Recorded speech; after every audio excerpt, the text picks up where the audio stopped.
to see God get us past the impossible and do miracles on our behalf, we must get involved in what God is doing. We have to get involved with what God is doing. Listen, God is under no obligation to bless your efforts unless your efforts are his efforts. Hear that clearly. God has no obligation to bless your life unless your life is invested in his work. I don't know how else to say that, but this is one of those things that's been in my spirit for about a week or so. And I've been thinking about it all vacation, even as I'm praying, even praying over our food. Lord, bless this food and bless our lives. And I'm thinking, wait a minute, do I have a right to ask God to bless anything I'm doing unless I'm fully engaged in what he's doing? If I'm somehow out there just living my own thing, doing my own thing, going my own way, guess what? I'm on my own. But if I'm out there fully engaged in what God is doing, then God takes up my cause. God helps me to accomplish his purposes. God helps me with his mission. We have to understand that God has a common mission. He has a mission for each and every one of us. And for us to be blessed and see the miraculous, we have to be engaged in that mission. We have to be willing participants in that mission. We have to be willing to say, God, this is my life. Do with it as you desire. Remember, we used to sing that song, I'll go wherever you want me to go. I'll do whatever you want me to do. We don't want to sing that anymore because we're afraid God might ask us to go someplace we don't want to go, or ask us to do something we don't want to do. So we put that on the back shelf. But it really causes, we really have to come to a place where we do whatever God calls us to do and go wherever he calls us to go. Act in whatever way he wants us to act and perform ministry in whatever ministry he puts before us. But here's the thing. Too many of us, too often, are off doing our own thing, never engaging in what God is doing.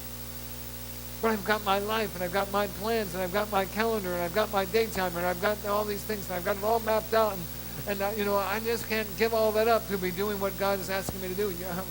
I'm telling you what, you better not be talking about that. God's got your number. He's going to come knocking on your door pretty soon, and he's going to give you a wake-up call.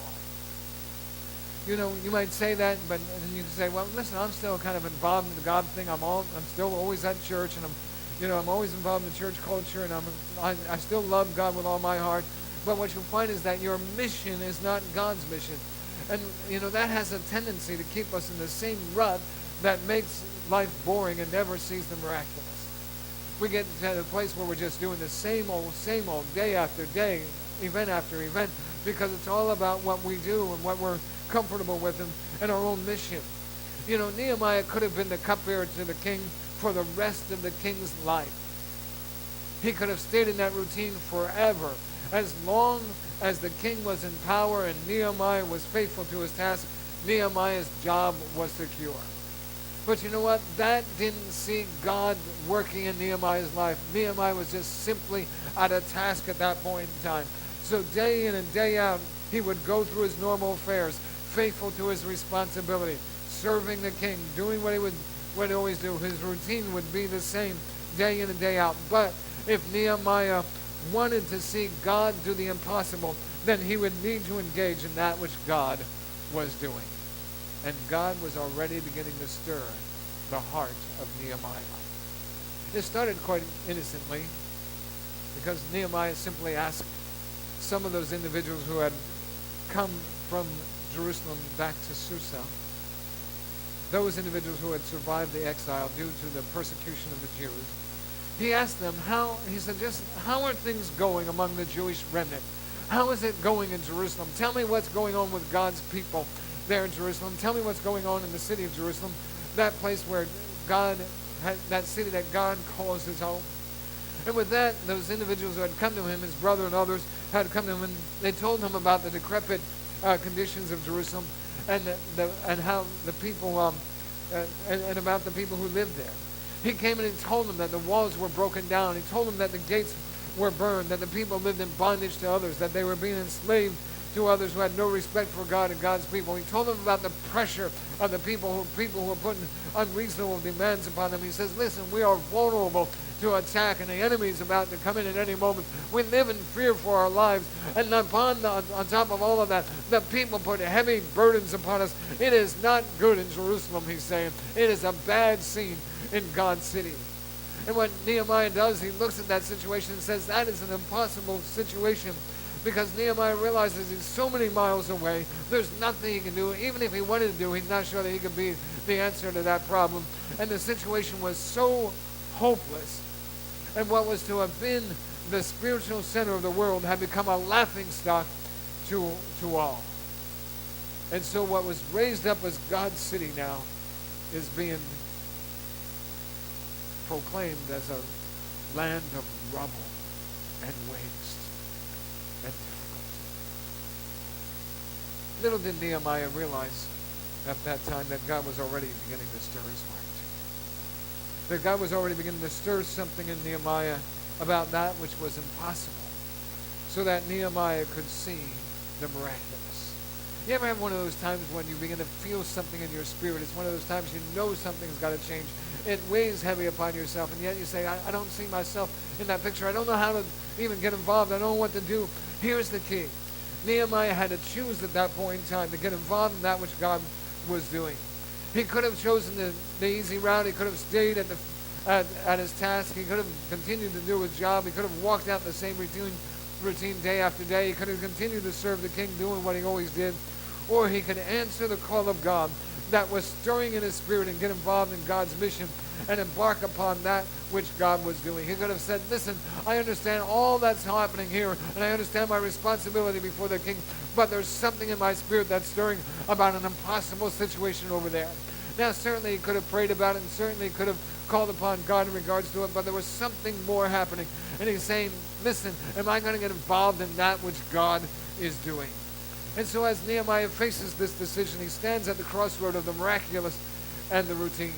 He's got the opportunity of whether he's going to see God do something miraculous and beyond anything he ever thought of, or if he's going to just continue in that which is every day. And his decision that day would determine the growth of his faith and the witness of a miracle as God took what was impossible and made it possible. You know, every miracle starts with a seed of faith deep in our own being that begins to grow and believe God for something far better. And that's what was happening in Nehemiah's heart at that point in time. I want you to know that it's how you engage in God's mission and face the impossible that either takes you through to the miraculous or keeps you in the ordinary routines of life.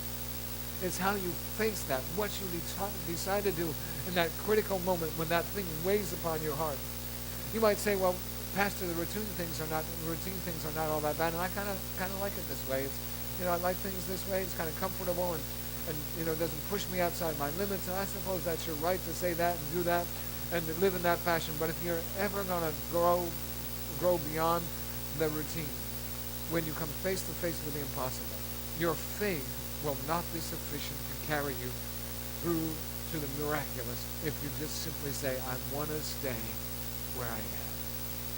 There's got to be something in your spirit that says, I want to get above, beyond where I am today. I want to get through this impossible situation and believe God for bigger stuff. Understand that this is our training ground. Today, what we're walking through is our training ground. Now is the time to be stepping it up. Now is the time to be stepping to the plate and saying, God, what is it that you want to do? So that when we need an increased faith, that faith is already there, that it's beginning to already walk in it. We're already possessing it. God can show us his plan rather than having us falter along the way. I don't know about you, but I don't want God to present any circumstance before me and find me unable to meet the task. I would hope that my faith is at a place when God speaks, I'm ready to answer the call, respond in keeping with what he wants. So understand that God wants to take you to greater limits. Mark my words, and this is not prophetic. It's just life. You're going to face some impossible situations. Just know it. You're going to face. You might be facing some right now. Impossible situations. And God is going to place them, or has placed them before you as a test of your faith. And what you do now will determine how you fare ultimately. It's the choice you make now that's going to determine whether God provides a miracle or whether you just kind of falter or make your way through the ordinary routine things of life.